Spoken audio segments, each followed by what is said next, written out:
प्रभु, हम आपका धन्यवाद देते हैं कि विवाह एक अच्छी बात है, एक पवित्र बात है। और इस सुबह हम प्रार्थना करते हैं कि जब हम सीख रहे हैं और उन्हें सिखा रहे हैं मसीही संदर्भ में विवाह के बारे में, तो आप उन्हें आशीष करें और हमें अभिषेक करें हैं और उनके हृदयों को तैयार करें कि जो कुछ आप उनसे कहना चाहते हैं। यीशु के नाम से आमेन। ठीक है, आज हम लोग बालकों के पालन पोषण करने के बारे में अध्ययन करने जा रहे हैं। पिछले सत्र में हमने यौन के बारे में अध्ययन किया, और अगर आप यौन करते हो तो आपके परिवार में परमेश्वर बालक को दान में देता है। तो आपको ये बात को समझना है कि पारिवारिक जीवन के अंदर बालकों का पालन पोषण करना ये जीवन का भाग है।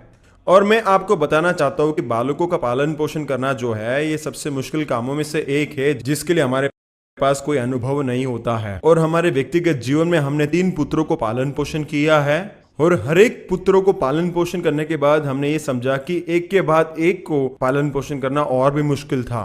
आप चाहे जो कुछ भी कर ले, आप इस काम को करने के लिए पहले से कभी भी तैयार नहीं हो पाते हैं। परंतु आज हम आपको कुछ बातों को बताना चाहते हैं जो आपको एक माता पिता बनकर अपने बच्चों को किस तरीके से पालन पोषण करना है, इस बात को समझने में आपको मदद करेगा। परमेश्वर के द्वारा दिया गया बालकों को पालन पोषण करना ये बिल्कुल अलग है। आप आपके घर में पालतू गाय, पालतू बिल्ली, पालतू कुत्तों को भी पालन पोषण करते हैं, परंतु उन सबको पालन पोषण करने से बढ़कर बालकों को पालन पोषण करना एकदम अलग बात है, क्योंकि उनके अंदर ऐसा एक पदार्थ है कि आप उनको बढ़ाते हैं, और ये पदार्थ किसी और भी बातों में नहीं है जब आप किसी और को बढ़ाते हो। और जब बाइबल को हम पढ़ते हैं, हम देखते हैं लूका रचित सुसमाचार उसके दूसरे अध्याय के 51 और 52 आयत में लिखा गया, यीशु मसीह अपने माता पिता के अधीन में था। और ये बात बाइबल में स्पष्ट लिखा गया है। वहां पर यीशु मसीह ने अपने माता पिता मरियम और यूसुफ के अधीन में होकर जीवन जिया, और ये बात बहुत ही महत्वपूर्ण है। इन वचनों से हमें एक भेद सीखने मिलता है कि बालकों के पालन पोषण करने में दोनों माता पिता का होना जरूरी है। और जैसे हम वचन को आगे पढ़ते जाते हैं, सुसमाचार के अन्य भागों में जहाँ पर यीशु मसीह की सेवकाई के बारे में बताया गया है, जो यीशु मसीह अपने जवानी के समय में करता है, और वहाँ पर हम देखते हैं कि यूसुफ बहुत कम दिखता है। और जब हम इतिहास को अध्ययन करते हैं, इस बात को समझते हैं कि इज़राइल के अंदर यहूदी लोग जो है, यहूदी पुरुष जो है, काफ़ी जवान स्त्रियों के साथ विवाह कर लेते हैं, और इसके कारण बालक होने के बाद कुछ सालों के बाद जो है पुरुष जो है वो उम्र में और बढ़ जाते हैं, और कई जो है दुनिया से चल बसते हैं। और इसलिए हम ये अनुमान लगा सकते हैं कि यीशु मसीह जब अपनी सेवकाई को शुरू करने लगता है तो शायद यूसुफ बहुत ही उम्र का हो गया होगा। और जब हम वचन को पढ़ते हैं, हम देखते हैं यीशु मसीह जब 12 साल का था तो वो माता पिता दोनों साथ में थे, परंतु जैसे यीशु मसीह सेवा शुरू करता है, वहाँ पर यूसुफ जो है चित्र से बाहर निकल जाता है। इसलिए हम सच में तो कुछ अनुमान नहीं लगा सकते, परंतु एक बात, हम जब लूका रचित सुसमाचार दूसरे अध्याय को पढ़ते हैं, वहाँ पर हम देखते हैं कि यीशु अपने माता और पिता दोनों के अधीन में था। और वहां पर इस बात का स्पष्टीकरण है कि यीशु मसीह ने उनको माता और पिता के रूप में समझा था, और उसी तरीके से उनके अधीन में जीवन जीता था। और बाद में वचन में यह लिखा गया कि यीशु बुद्धि, डील-डोल और परमेश्वर तथा मनुष्य के अनुग्रह में बढ़ता गया। तो यहाँ पर 3 विभाग को देखते हैं जहाँ पर यीशु मसीह अपने जीवन में आगे बढ़ता है। उसी तरीके से बालकों का पालन पोषण करते समय में आपको इस बात का ध्यान देना है कि आपके बालक जो है बुद्धि में अच्छी तरह से आगे बढ़े। आप उनको पाठशाला में भेजो और उस तरीके से आप बढ़ा सकते हैं। और डील ढोल में आगे बढ़ाने के लिए आप अपने बालकों को पोषक आहार दो और कसरत कराओ, जिससे कि वे और मजबूत हो जाए। और मनुष्यों के अनुग्रह में आगे बढ़ने का अर्थ जो है उनको मनुष्यों के साथ कैसा रहना है, सामाजिक सिद्धांतों को सिखाए। परंतु तीसरी बात जो वहां पर लिखा गया है कि यीशु मसीह परमेश्वर के अनुग्रह में बढ़ता गया। ये बहुत ही जरूरी है कि जब आप अपने बालकों के पालन पोषण करते हैं तो उनको बताओ परमेश्वर कौन है, परमेश्वर का भय के बारे में सिखाओ, और परमेश्वर के अनुग्रह में बढ़ते जाने के लिए आपको उनको प्रशिक्षण करना है। पेगी आने से पहले मैं एक और बात को कहना चाहता हूं। एक व्यक्ति ने यह कहा कि परमेश्वर हमें बालकों को इसलिए देता है कि हम समझे कि परमेश्वर किन बातों के द्वारा गुजरता है। हम परमेश्वर के संतान हैं, इसलिए जब आप बच्चों का पालन पोषण करते हैं, आप इस बात को सोचे कि परमेश्वर क्या क्या करता होगा और परमेश्वर मेरे बारे में क्या सोचता होगा। और जब आप इस बात को सोचने लगते हैं, आप समझने लगेंगे कि आप एक बेहतर माता या एक बेहतर पिता कैसे बन सकते हैं, ताकि आप एक बेहतर माता पिता बने। ठीक है, जिस बात पर आज मैं ध्यान देना चाहती हूँ, जैसा उन्होंने कहा कि इस अंतिम दिनों में परमेश्वर का भय मानने वाले बच्चों का पालन पोषण करना मुश्किल है। और जैसे उन्होंने कहा था कि अंतिम दिनों में हम विश्वास से बच्चों को हटते हुए देखेंगे, और हम देखते हैं कि बहुत बच्चे आज बलवा कर रहे हैं। ईमानदारी से इस बात का जवाब दें जिस प्रकार मैं ईमानदार हूँ कि कितनों लोगों के उड़ाव संतान हैं। हाँ, हमारे भी हैं। आप कहेंगे, हे प्रभु, आप सेवकाई में हो, फिर भी जीवन में आपका स्वागत है। डेलरॉन और मैंने पूरी कोशिश की, हमने सब कुछ सही कर लिया, पर अंतिम बात यह है कि बच्चों के पास चयन करने का अधिकार है। और मैं आपको कहना चाहती हूँ कि मसीही बच्चों के ऊपर एक बहुत बड़ा खिंचाव है जो शैतान की ओर से है। और तुम जवान पीढ़ी, मैं तुमसे बात करती हूँ, और मैंने जैसे पहले कहा था कुछ समय पहले कि मैं हैरान हूँ उन मसीही बच्चों के लिए जो यौन संबंध करते हैं और इस संसार की तरह रहते हैं। और ये उस प्रकार है जो मेरी दोस्त ने पिछले दिनों मुझे बुलाया और कहा कि मेरे साथ प्रार्थना करो, मैं बहुत संकट में हूँ। मेरी बेटी ने मुझे फ़ोन किया जो परमेश्वर से प्रेम करती है और कहती है कि मैं अपने बॉयफ्रेंड के साथ एक घर में रहने जा रही हूँ। यही है जो अंतिम समय में हो रहा है। और बहुत सारे बच्चे, हमारे कलीसिया के पासवान भी कहते थे कि जैसे ही बच्चे कॉलेज जाने लगते हैं तो करीबन 80% बच्चे कलीसिया में आना बंद कर देते हैं। फिर मैंने कहा कि ये मेरे बच्चों के साथ नहीं होगा, पर ऐसा हुआ। और इसमें से कुछ भाग स्वाभाविक है क्योंकि बच्चों को भी खुद परमेश्वर के साथ संबंध जोड़ना है। और माता पिता होने के नाते हम जिस चीज़ का सामना कर रहे हैं वो बहुत मुश्किल है। आप नौजवान पीढ़ी, आप तैयार हो जाएं। मुझे लगता था कि हम ही बहुत जंगली हैं और हम प्रेम के पीछे भागते हैं, पर मुझे नहीं पता कि हम इस पीढ़ी को क्या बोले जिसे यंग जनरेशन कहा जाता है। आपके लिए सब कुछ चलता है। और मैं ये कहना चाहती हूँ कि मैं बहुत आनंदित हूँ कि आप कैरिस में आते हैं, क्योंकि आपको परमेश्वर का वचन सीखना है। क्योंकि बाहर मसीही लोग जिन बातों को स्वाभाविक बोलते हैं वो स्वाभाविक नहीं है।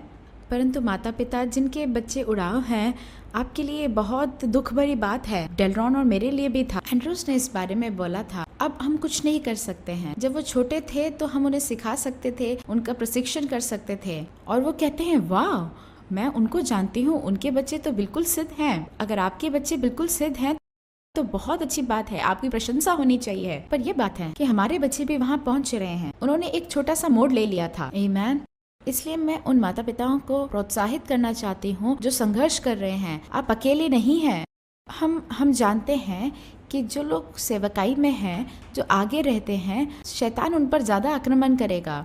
क्योंकि हमारे बच्चे बाहर जाकर गलत काम करते हैं तो हम सोचेंगे कि हम कौन हैं, और ये हमारे लिए बहुत ही निराशा की बात हो सकती है। और डेलरॉन और मैं इसे इस प्रकार देखते हैं कि ये शैतान का आक्रमण है हमारे ऊपर। और कौन जयवंत है? हम जानते हैं कि शैतान हारा हुआ है। हम जानते हैं कि हम प्रार्थना करके अपने बेटों को वापस पा सकते हैं। मुझे इसका सामना करना पड़ा था, डेलरॉन को नहीं, क्योंकि वो कलीसिया में पले बड़े थे और कभी बाहर नहीं गए। मैंने योगा करके देखा, मैंने ड्रग्स भी करके देखा, और मुझे कॉलेज में सिखाया गया था कि ईश्वर है ही नहीं, और मेरा दिमाग सचमुच खराब हो गया था। पर लोगों ने प्रार्थना किया और मैं वापस आई और मैंने परमेश्वर को पाया। पर उन लोगों के लिए जिनके बच्चे बाहर गलत मार्गों में हैं, आप हार न माने। आमीन। क्योंकि धर्मी जन की प्रार्थना में बहुत प्रभाव है और धर्मी जन की पीढ़ी ज़रूर छुड़ाई जाएगी। पर मुझे याद आता है कि जब हम बात करते हैं कि हम कई लोग जो सेवकाई में हैं उनके बेटे उड़ाव हैं, और जैसे हमारा एक बेटा जिसके ऊपर बहुत सारी भविष्यवाणियां हैं, कि हम सोचते हैं कि प्रभु ऐसे कैसे हो सकता है, और हम अपने आप को दोष देने लगते हैं। हम सोचते हैं कि शायद हमने कुछ ज़्यादा ही सेवकाई कर ली।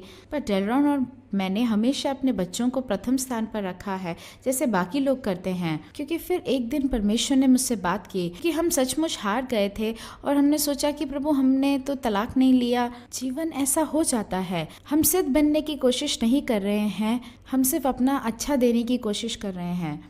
और ये अदन की वाटिका की तरह है जहाँ मैंने आदम और हवा को सब कुछ दिया। मैं एक अच्छा पिता बनकर रहा और मैंने उन्हें कुछ आज्ञाओं का पालन करने को दिया और उन्होंने सब कुछ बर्बाद कर दिया। परमेश्वर ने हमें चयन करने का अधिकार दिया है और आदम और हवा ने परमेश्वर का आज्ञा ना मानने का चयन किया। और परमेश्वर ने मुझसे कहा कि तुमने और डेलरॉन ने सब कुछ सही किया है, और अगर कुछ है तो शायद तुम ज्यादा ही सख्त थे। और उन्होंने कहा कि उनके पास एक चुनाव है और इस बात पर तुम्हें अपने आप को दोष नहीं देना है, क्योंकि जो कुछ भी वो करते हैं वो उनका चुनाव है। हम केवल एक हद तक ही उनकी अगुवाई कर सकते हैं। इसलिए मसीह माता पिताओं, प्रोत्साहित हो जाओ और जीवन के युद्ध में शामिल हो जाओ।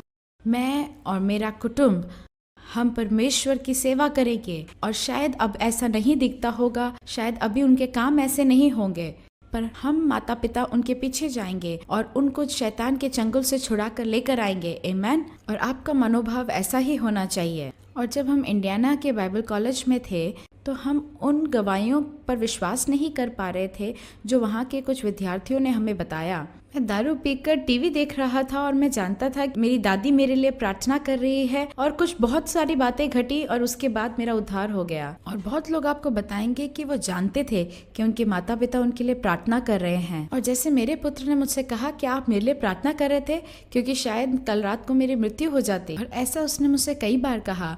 और मैंने कहा कि तुम्हें इस बात पर विश्वास करना है। मसीह माता पिता, आप उनके पवित्र आत्मा नहीं बन सकते। ये बहुत मुश्किल है कि आप उनके ऊपर प्रचार ना करें। और कई बार डेलरॉन और मेरे लिए मुश्किल था। डेलरॉन उनको कई बातें कहते थे और उनसे वो नाराज हो जाते। बच्चों, हम कलीसिया जा रहे हैं, पर एक ऐसा समय आता है कि उन्हें चयन खुद करना है। हम उन्हें मजबूर नहीं कर सकते हैं। आमीन।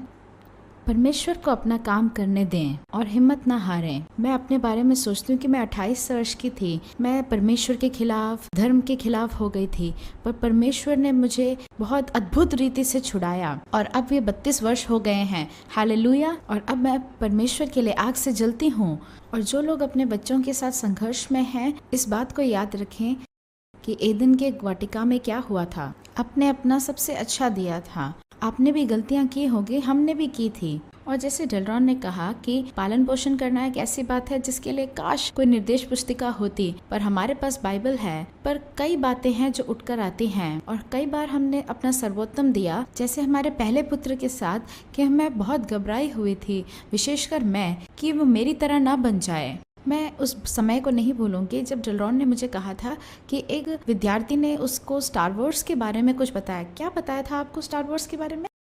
कि उसके अंदर के जो अभिनेता हैं वो एक शैतान की तरह दिखते हैं। इसलिए डेलरॉन ने कहा कि मेरे बेटे कभी स्टार वॉर्स की मूवी नहीं देखेंगे। और डेलरॉन एक बार शहर से बाहर गए थे और मैंने अपने दूसरे बेटे से जाना कि मेरा पहला बेटा स्टार वॉर्स की मूवी देखने गया है। और मैंने क्या किया है, मैं एक पागल माँ की तरह जो बहुत ही ज़्यादा सख्त थी, मैं वहाँ गई और उसको मूवी से बाहर निकाल के लाई। बहुत बहुत गलत काम। आज भी वो उस बात को उठाकर लेकर आता है। ऐसे बहुत काम मैंने किए हैं। मैंने कहा प्रभु कि क्यों इतना गलत था, क्योंकि ये मेरे भय पे आधारित था। मैंने क्या सोचा था कि क्या पर्दे पर से वो शैतान मेरे बेटे पे कूदेगा, पर हम जवान माता पिता थे। पर अब हमारा तीसरा बच्चा बिल्कुल ठीक है, क्योंकि अब हम उतने सख्त नहीं हैं जितने पहले थे। मैं कुछ बातें को बताना चाहती हूँ जो हमने सीखा है, जिन पर आप भी ध्यान दे सकते हैं। पहली बात, उन पर ज़्यादा काबू ना करें। जब आप ज़्यादा काबू करेंगे तो वो ज़्यादा बलवा करेंगे। हमारे बेटे के साथ अभी हमारा अच्छा रिश्ता है। जोनाथन अभी 31 वर्ष का है और हम उन बातों पर हंसते हैं जो हमने किया था। वो कहता है कि माँ, आपको याद है क्या, जब मैंने आपको कहा कि मुझे प्रॉम पे जाना है, आपने कहा कि तुम प्रॉम पर नहीं जा सकते। उसने कहा क्यों? मैंने कहा दुनियादारी संगीत। और मैं कहती हूँ कि क्या वो मूर्खता नहीं थी? और इसलिए अब मैं उसे कहती हूँ कि जोनाथन, मैं माफ़ी मांगती हूँ। मैं माफ़ी मांगती हूँ कि मैंने तुम पर विश्वास नहीं किया, और मैं माफ़ी मांगती हूँ कि मैं एक जवान माँ थी और इसलिए अपने बच्चों पर ज़्यादा काबू ना करें। और अगर आपने ऐसा किया तो इतना नम्र बने कि उनसे माफ़ी मांग सकें कि मैं सीधा नहीं सोच रही थी या मैंने तुम पर विश्वास नहीं किया। आलोचना पर ध्यान दें। अगर आपका पालन पोषण भी आलोचना के साथ किया गया है तो आप भी आलोचना करने वाले माता पिता बन जाएंगे। डेलरॉन का एक बहुत अच्छा परिवार था जो उनसे प्रेम करते थे और जो उन पर गर्व करते थे और उसे बहुत सहारा देते थे। पर मेरे संदर्भ में मेरी माँ बहुत ही ज़्यादा आलोचना करती थी। इसके कारण क्या हुआ, मेरा उद्धार हुआ था और मैं एक अच्छी माँ थी, फिर भी मैं वो काम करना चाहती थी जो मेरे माता पिता ने मेरे साथ नहीं किया। जो पहली बात मैंने देखा वो ये था कि जब वो किशोर अवस्था में थे, मैं उनको आलोचना करने लग गई, तुम्हारे बाल कैसे हैं? और फिर मैं सोचती थी कि अरे मेरी माँ भी तो मुझसे ऐसे ही बोलती थी, तुम्हारे बाल कैसे हैं? हे प्रभु। पर उद्धार के अनुभव के अद्भुत बात यह है कि हो सकता है कि ऐसे नकारात्मक बात हमारे अनुभवों से हम अपने जीवन में लें, पर परमेश्वर ने हमें बदल दिया और इसलिए हम उस तरह होना नहीं चाहते हैं। कई लोग कहते हैं कि मैं आलोचना करती हूँ क्योंकि मेरी माँ आलोचना करती थी, उसे समाप्त करें और परमेश्वर से कहें प्रभु मेरी मदद करें। बच्चे हर प्रकार के बाल बनाते हैं, लड़कियां लड़कों से भी ज़्यादा खराब हैं। हमें सिर्फ उनके साथ जाना है। हमारी पीढ़ी में हमारे हरे बाल थे, लंबे बाल थे। हम वो पहले लोग थे नहीं थे जिनके लंबे बाल थे। पर आपको इन बातों को छोड़ना है, पर आपको बहुत सावधान होना है, क्योंकि अगर बचपन में आपकी ज़्यादा आलोचना हुई है तो आप अपने बच्चों के साथ भी ज़्यादा आलोचना ना करें, क्योंकि जिसके साथ आप जिए हो वो आपके जीवन से भी बाहर आएगा। पर अद्भुत बात यह है कि यीशु मसीह हमें बदल सकता है और हमारा न्याय कर सकता है। और कभी कभार मैं अपने पहले बेटे के साथ सोचती हूँ, ओह अच्छा ये सही है और ये एक अद्भुत बाल का तरीका है। और पर कई बार मैं कुछ नहीं बोलती हूँ, वो उसके बाल हैं, उसको छोड़ दें, वो उसमें से बाहर आ जाएगा। हाँ, वो फिर सब गंजे हो जाएंगे। ठीक है। और जैसे पहले डेलरॉन ने कहा, ध्यान दें कि आप दोनों माता पिता बच्चे के पालन पोषण में भाग लें। और जिन लोगों को हम परामर्श देते हैं, जो अपने माता पिता के साथ बर्ताव करते हैं, वो सबसे पहले ऐसे कहते हैं कि मेरे पिता ने मेरे साथ ऐसा नहीं किया और मेरी माँ ने ना ना ना ना। पर जिन तरीकों से आपका पालन पोषण हुआ है वो सभी सही नहीं थे, सब सही नहीं थे, ठीक है। और डेलरॉन एक अच्छे परिवार से आए हैं, परमेश्वर का धन्यवाद। और मेरे माता पिता भी अच्छे थे। पर जो बात हम अपने परिवार में सबसे ज्यादा महत्व देते हैं, जो मैंने पाया कि लोग अपने परिवार में करते भी नहीं है, वो ये है कि हम अपने परिवार में हर रात को भोजन खाने बैठते हैं, पर उससे हमारा रिश्ता मजबूत होता है। आप कहेंगे कि हम अलग अलग समय पे काम करते हैं, आप में से कुछ के लिए वो सप्ताह में शायद काम ना करे। मैं आपको एक बात बताना चाहती हूँ, मेरे 2 बेटे हमारे साथ अभी वापस रहने आए हैं और हमें ये अच्छा लग रहा है। उनको भी ये पसंद है कि मैं अब दोबारा खाना बनाती हूँ, पर उनको एक साथ का समय पसंद है और वो हमेशा होते हैं और वो हमें बताते हैं कि मम्मी मैं पहुँचने वाला हूँ, खाना नहीं शुरू करना। एक साथ आने में एक ताकत है, ये कोइनोनिया संगति है, तो इसकी स्थापना करने की कोशिश करें। अगर आप सप्ताह में नहीं कर सकते तो रविवार के शाम का भोजन एक खास समय बनाएं। ये बहुत बहुत ज़रूरी है। और बहुत लोग ऐसे कहते हैं कि आप मजाक कर रहे हैं, हमने ऐसा कभी नहीं किया। मेरी एक दोस्त जो परमेश्वर से बहुत प्रेम करती है, उसने कहा कि हम तो टीवी देखते हैं इस समय में। आपको मैं ये सलाह देना चाहती हूँ। और आपके पास जो किताब है उसके अंदर जो निरीक्षण और जो बातें सीखी गई है उसके सारे आंकड़े दिए गए हैं। उसमें आप स्पष्ट तरीके से देख सकते हैं कि जो किशोर बच्चों में नकारात्मक बात होता है, जैसे कि नशे के आदी होना और जवानी में ही किशोर अवस्था में यौन संबंध में जाना, अपने कक्षा में पराजित होना, ये सब बातें कम उन परिवारों में देखा गया है जहाँ पर माता पिता अपने किशोर बच्चों के साथ भोजन करते हैं। अच्छा है। और इस बात को भी याद रखें कि अपने बच्चों को ये बताएं कि वो आप उनसे प्रेम करते हैं। आप कहेंगे ये तो सब करते हैं, नहीं, सब नहीं करते।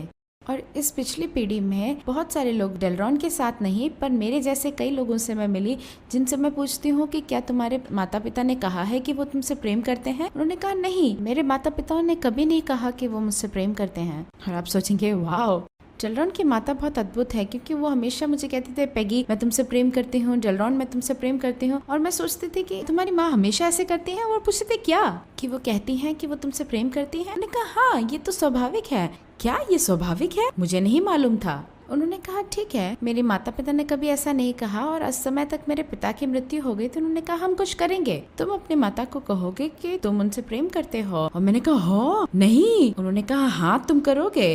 उन्होंने कहा नहीं, उन्हें मुझे बोलना चाहिए और अब मेरी तो विवाह हो गया है, उन्हें कहना चाहिए। और डेलरॉन को मुझे सिखाना पड़ा कि कैसे अपने माता को कहूँ कि मैं उनसे प्रेम करती हूँ, और इसने मेरे घमंड को मार डाला। और देखो हमारा उद्धार हुआ है, हम इस दुनिया में ज्योति हैं अंधेरे के बीच में। और डेलरॉन कहते हैं किसका उद्धार हुआ है? तुम्हारा और तुम्हारी माता का। और उस समय मेरी माँ का उद्धार नहीं हुआ था। और धीरे धीरे हमने टेलीफोन पे बात करना शुरू किया, फिर हमने व्यक्तिगत रूप से एक दूसरे से कहा और ये 2 साल के बच्चों की तरह था। और मेरी माँ याद है, मुझे नहीं मालूम हम में से कौन ज्यादा शर्मिंदा था, और मैं फोन में कहती थी कि मैं माँ आपसे प्रेम करती हूँ और जल्दी से फोन रख देती थी। और डेलरॉन कहते थे कि अगली बार थोड़ा और मतलब के साथ कहें और धीरे कहें। और मैंने कहा पर उन्होंने कभी उत्तर नहीं दिया और मेरा तिरस्कार हुआ। पर डेलरॉन ने कहा कि अगली बार जब तुम उनसे मिलो तो तुम उन्हें सामने से कहो। मैं कहा मैं नहीं कह सकती। क्या ये मजाकिया नहीं है? पर इस ट्रेनिंग के अंतिम समय तक, और मेरी माता 90 वर्ष में मर गई और मैं उन्हें बताती थी और वो मुझे बोलती थी, और यही स्वाभाविक है और आपके बच्चों को इसकी आवश्यकता है और पत्नियों को भी इसकी आवश्यकता है।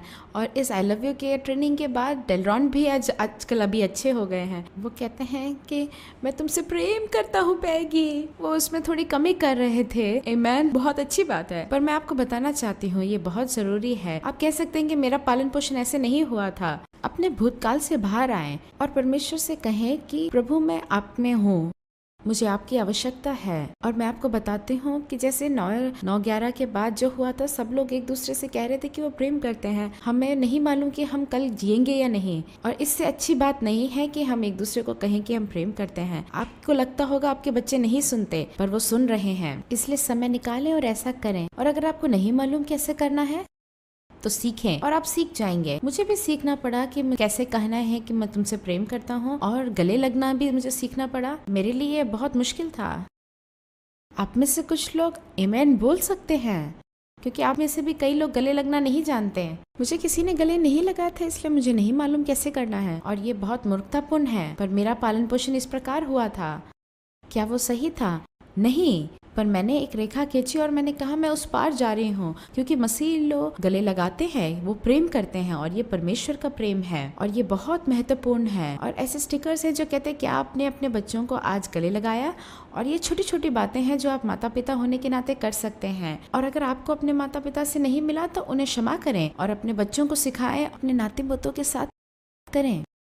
तो आलोचना करना, उस पर ध्यान दे। बहुत ज्यादा काबू में रखना, उसे भी ध्यान दे। निरीक्षण की कमी, और ये दूसरा भाग है जहाँ माता पिता हमेशा दूर रहते हैं और उनके पास काम होता है और उन्हें बहुत अलग अलग जगहों जाना होता है, पर आपको ध्यान देना है क्योंकि एक बहुत नाजुक सी रेखा है। क्या आपको कुछ कहना था? ठीक है। और आपको आज मसीह होने के नाते उनका निर्देशन करना है, उनका मार्गदर्शन करना है। पर एक समय ऐसा आएगा, और जैसे मैंने कहा कि अपने सास ससुर को अपने शादी में नहीं लेकर आना है, आपको अपने माता पिता का आदर करना है, पर आपको उनकी आज्ञाकारिता नहीं करनी है, क्योंकि शादी में ये सही नहीं है। और अगर आप हमेशा अपने माता की सुनते हैं, वो गलत है, क्योंकि आपको अपने पति का आदर करना है और उन्हें एक दूसरे का आदर करना है, क्योंकि ये आप दोनों का रिश्ता है। आप अपने माता पिता की बातें नहीं मानते हैं, आप उनका आदर करें, पर उनको अपने शादी से दूर रखें। और कई बार उनको नहीं पता कैसे करना है, पर आपको उनकी सहायता करनी है। और अपने विवाह की बातें अपने बीच में ही रखें, और ये बहुत महत्वपूर्ण है, क्योंकि मैंने ये गलती कर कर सीखा। मेरी बहुत अच्छी सास थी, पर मैं उन्हें ज़्यादा ही बता देती थी, और डेलरॉन मुझे कहते थे कि ये हम दोनों की बात है, ये तुम्हें उन्हें नहीं बताना था। और अपने विवाह को व्यक्तिगत रखें। मैं समाप्त करने वाली हूँ।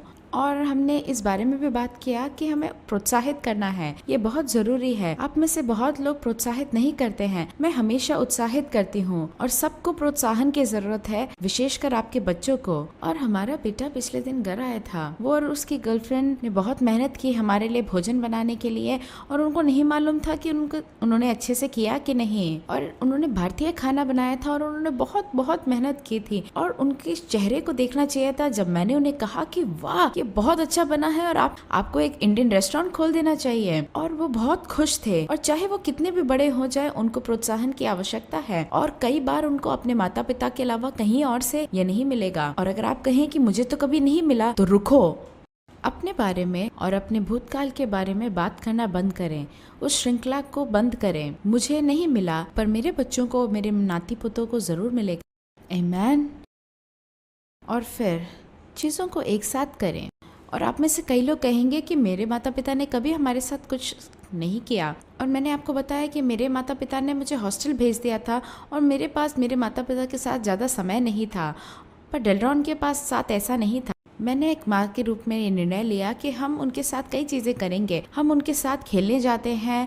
हमारे बेटे आजकल 31, 26 और 20 साल के हैं। वो कभी बड़े नहीं होते। हम अभी भी उन्हें पसंद है कि हम उनके साथ खेलने जाते हैं।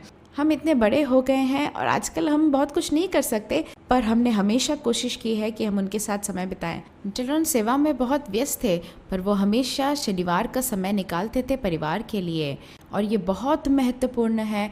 और भविष्य में जो माता पिता बनने वाले हैं, और आप लोग कह सकते हैं कि मैंने अपने बच्चों के साथ ऐसा नहीं किया, तो पर अभी आप ऐसा कर सकते हैं। क्षमा मांग लें अपने बच्चों से। आप में से कुछ कहेंगे कि हम बहुत बुरे माता पिता थे, पर अब मैं नया जन्म पा चुका हूँ और मुझे जानता हूँ कि मैंने गलत किया, तो क्षमा मांग ले। सिर्फ 2 शब्द हैं कि मुझे माफ़ करें। और मैंने भी अपने बच्चों के साथ ऐसा ही किया, और अब उनके अंदर कोई मनमुटाव नहीं है। उन्होंने क्षमा कर दिया और वो भूल गए हैं। बच्चे बहुत क्षमा करने वाले हैं, और मैंने ये निर्णय लिया है कि मैं अपनी गलतियों से सीखूंगी। और इस बात को याद रखें अंत में कि माता पिता को बच्चे देखते हैं। अगर आप धूम्रपान करते हैं और गालियाँ देते हैं और बुरे चित्रों के आपके घर में हैं, तो बच्चे हर एक छोटी छोटी बातों को देखते हैं, और इसलिए आपको बहुत ध्यान देना है और एक अच्छा मसीही आदर्श बनना है, और उसकी मदद से हम ऐसा कर सकते हैं। आमीन। और इस बहाने को ना मारें कि मुझे मार पड़ी थी और मेरे पिता बहुत गुस्सा करते थे। क्या आप जानते हैं कि अगर आपके बचपन में शोषण हुआ है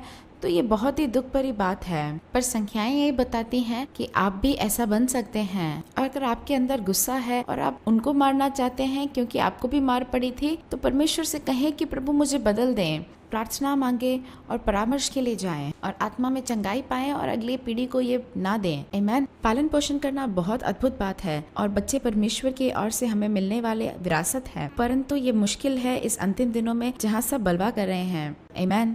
पर हम प्रार्थना करते हैं और हम अपने सबसे उत्तम करते हैं, और हम परमेश्वर पर भरोसा करते हैं कि वो सब सही रहेंगे, और हम विश्वास करेंगे कि हम अपने परिश्रम का प्रतिफल पाएंगे। आमीन। आमीन।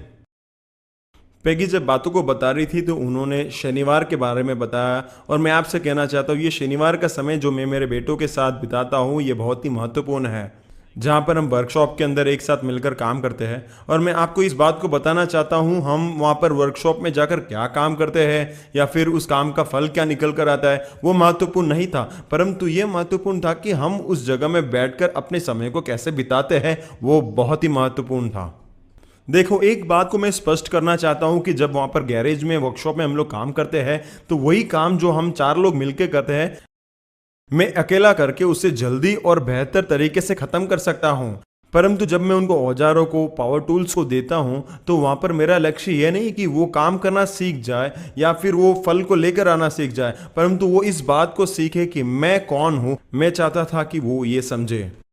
पेगी के बोलने से पहले मैंने आपको इस बात को संक्षिप्त में बताया था कि परमेश्वर हमें बालकों को क्यों देता है, क्योंकि हम समझे कि परमेश्वर के ऊपर क्या गुजरता होगा जब हम उसके बालक संतान के रूप में उसके साथ रहते हैं। और इसीलिए मैं आपको बताना चाहता हूं कि जब हम लोग शनिवार को एक साथ मिलकर काम करते थे, जब मेरे बच्चे मेरे साथ काम करते थे, मैं परमेश्वर के बारे में सोचता था, और मैंने इस बात को समझा कि परमेश्वर को हमारी जरूरत नहीं है। जब हम लोग हमारे धन को दान की पेटी में लाके डालते हैं, मैं आपसे कहना चाहता हूं परमेश्वर को हमारे धन की कोई जरूरत नहीं है, क्योंकि ये पूरा भूमंडल उसका है। तो फिर दान पेटी में जाके दान डालने से क्या फायदा है? परमेश्वर ये चाहता है कि हम उसके साथ उसके काम में जुड़ जाए। इसी तरह जब शनिवार को मैं मेरे बेटों को वर्कशॉप में लेकर जाके काम करवाता हूं, मुझे उनकी कोई ज़रूरत नहीं थी, मैं उसे अकेला कर सकता था, परंतु मैं चाहता था कि वो मेरे काम में जुड़ जाए और वो मुझे समझे कि मैं कौन हूं, ना कि उस काम को जो वो कर रहे थे। और इसी तरीके से परमेश्वर हमें भी उपयोग करता है कि जब हम प्रार्थना करते हैं, परमेश्वर को किसी परामर्श की जरूरत नहीं कि परमेश्वर को क्या करना चाहिए और क्या नहीं करना चाहिए, परंतु परमेश्वर चाहता है कि हम उसके साथ जुड़ जाए जो परमेश्वर काम कर रहा है। और कई बार जब हम सेवकाई में सेवकाई करते हैं विभिन्न तरीके से, मैं आपसे कहना चाहता हूं परमेश्वर को आपकी सेवकाई की जरूरत नहीं है। परमेश्वर को जरूरत हो तो वो स्वर्ग के द्वारा इस भूमंडल के विभिन्न तरीके से वो बात कर सकता है, परंतु परमेश्वर चाहता है कि हम भी उसकी सेवकाई में उसके साथ जुड़ जाए।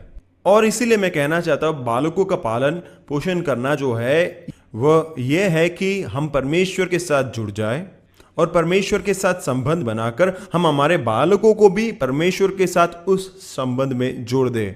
और इस तरीके से हमारा रिश्ता जो है हमारे बालकों में जाएगा और वो भी परमेश्वर के साथ जुड़ जाते हैं। बाइबल के एक माता पिता के बारे में मैं आपको बताना चाहता हूँ। और इस माता पिता के बारे में जब मैं आपको बताना चाहता हूँ, मैं आपको बताता हूँ कि ये सब बुरा है, परंतु ये व्यक्ति जो आप सीखने जा रहे हैं वो बाइबल में काफ़ी नामांकित है। डॉक्टर समरव जो है वो हमेशा इस बात को कहते थे कि एक पुरुष चाहे कितना भी बड़ा हो जाए या एक स्त्री कितनी भी बड़ी हो जाए, परंतु उसका पैर जो है वो मिट्टी का बना हुआ है।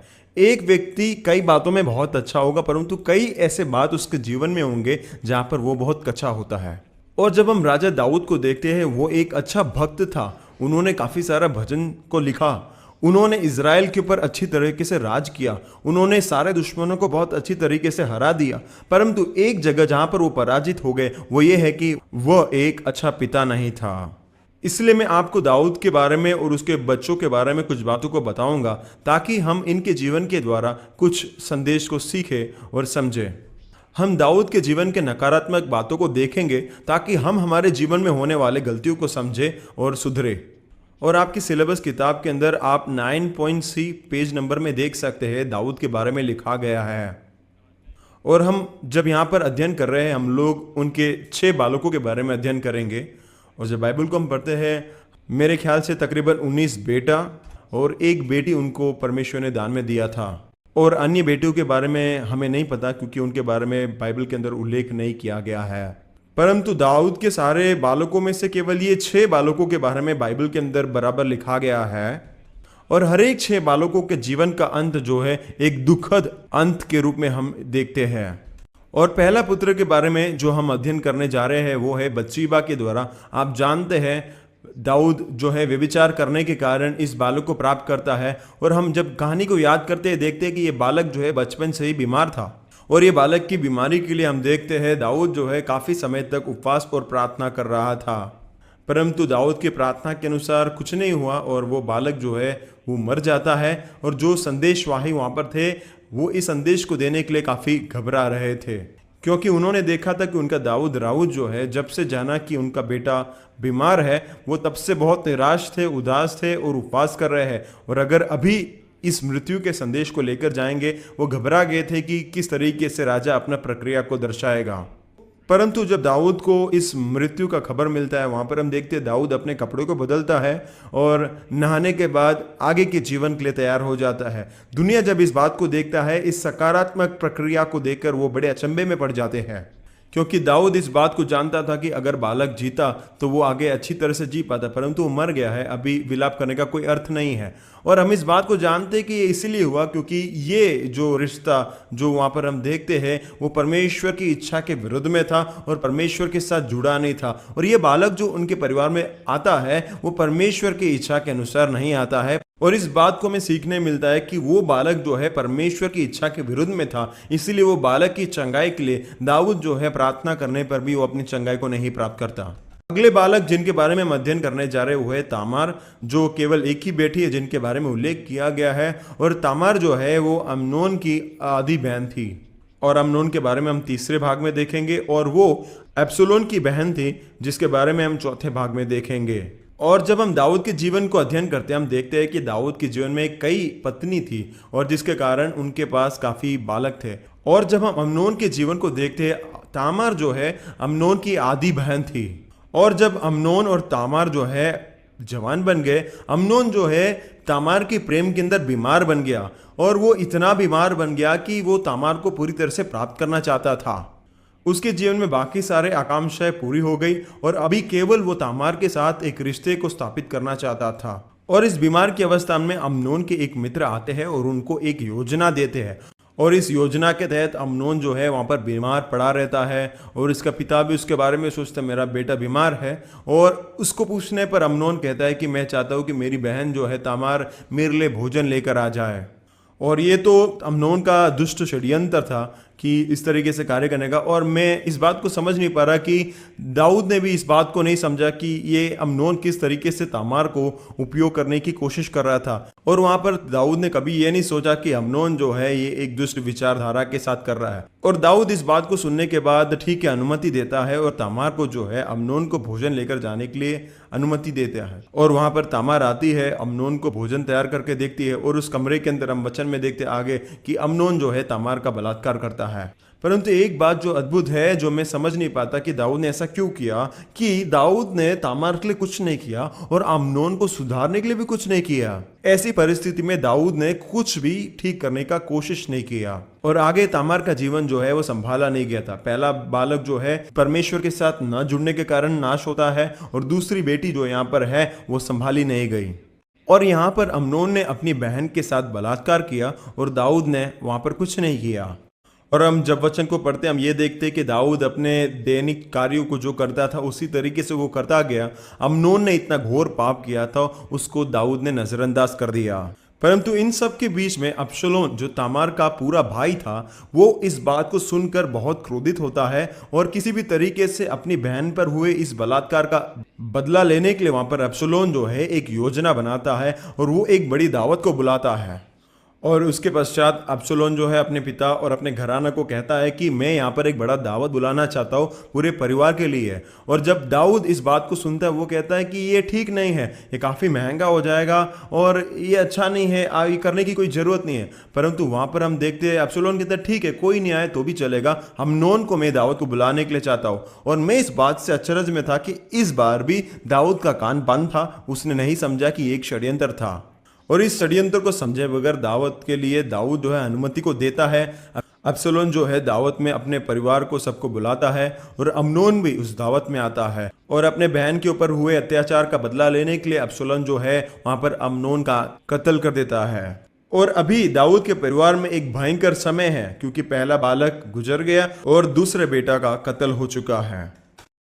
और इन सब बातों से दाऊद बहुत निराश हो जाता है, वो खफा हो जाता है और वो अबशलोम को यरूशलेम से बाहर निकाल देता है क्योंकि उसने अपने खुद के भाई को कत्ल किया था। फिर काफ़ी प्रबोधकों के वाणी के अनुसार दाऊद जो है अबशलोम को फिर वापस बुलाता है, परंतु एक शब्द कहता है कि वो मेरे चेहरे को अभी कभी नहीं देखेगा। और यहाँ की परिस्थिति को हम देख सकते हैं कि दाऊद जो है अपने पुत्र को दंड दे रहा था, परंतु एक बात आपको समझना है कि दंड देना और सुधारने के बीच में एक बहुत बड़ा अंतर है। किसी भी व्यक्ति को सुधारने का अर्थ यह है कि आप उस व्यक्ति को एक बार वापस लौटने का मौका देते हैं जहां पर वो समझेगा कि उसने जो किया वो गलत है और वापस उसे ना दोहराए। और ऐसा उसके जीवन में होने से वो अपने जीवन में अच्छे बातों को महसूस कर पाएगा, जिसके द्वारा वो लोगों के साथ और परमेश्वर के साथ अपने रिश्ते को पुनर्स्थापित करेगा। परंतु दाऊद ऐसा नहीं करता है। और अब हम देखते हैं पहला जो बालक है वो परमेश्वर के साथ जुड़ा नहीं था, तामार जो है वो संभाली नहीं गए और अम्नोन जो है वो सुधारा नहीं गया था और यहाँ पर अबशलोम भी सुधारा नहीं गया था। और उसके बाद हम जब आगे दाऊद के जीवन को देखते हैं, उसका अगला पुत्र है अदोनिया। और अदोनिया ये निर्णय को लेता है कि वो अपने पिता के पास से उनके सिंहासन को छीन लेगा। और इस समय हम देखते हैं कि दाऊद जो है बहुत उम्र में बढ़ गया है और वो अपनी बीमारी की बिस्तर पे है। और इस समय में अदोनिया निर्णय करता है कि वह उसके पिता के सिंहासन को छीन लेगा। पर इन सब के बीच में हमें ये पता चलता है कि दाऊद ने ये निर्णय ले लिया था कि उसका बेटा सुलेमान जो है वो अगला राजा बनेगा। एक बात जो सीखने लायक ये है कि पिता होने के नाते उसने ये बात को किसी को नहीं बताया था और ना तो अपने पुत्र को इसके लिए तैयार किया था। परंतु ये बात अदोनिया को पता नहीं था, इसलिए वो ये बात को घोषणा करता है कि मैं अगला राजा बनूंगा।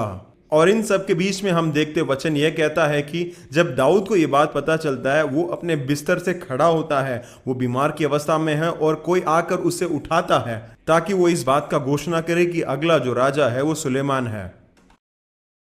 जो सिद्धांत हमें यहाँ पर सीखने मिलता वो ये है कि अगर दाऊद चाहता था कि सुलेमान राजा बने तो बचपन से ही दाऊद को सुलेमान को अपने साथ रखना था। और जैसे ही सुलेमान थोड़ा बड़ा हो जाता, समझदार हो जाता, तो वहां पर दाऊद को सुलेमान को अपने